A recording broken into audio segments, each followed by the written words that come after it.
You've heard me say muscle mass is the currency of longevity, but it's really interesting. Muscle mass in general, and specifically lower body strength, is associated with a reduction in mortality as you age and improved cognition, reduction in cognitive decline.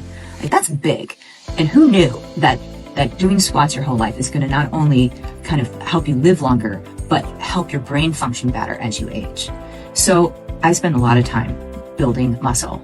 I work out each body part twice a week in a pretty systematic way, where I'm progressively trying to lift more and more weight to actually improve muscle mass and muscle health, and actually kind of fight this like natural decline in muscle mass that happens with aging.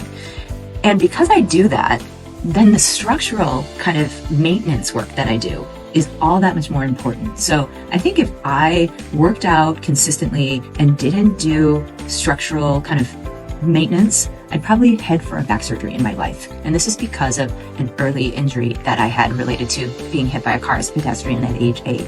So it kind of tweaked my pelvis. And so if I work out my lower body and build my butt muscles and leg muscles too much, then I can have like tension in my lumbar spine because of the way things are oriented.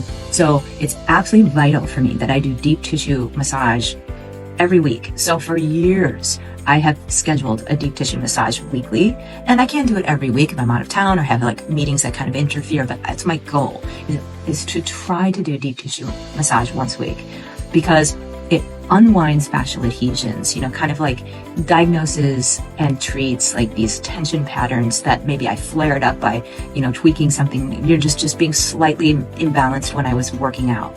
And this is what I think is preventing me from having to go down the road toward a surgery. I think this has helped me stay active, continue to work out at high level, and feel really good while I'm doing it.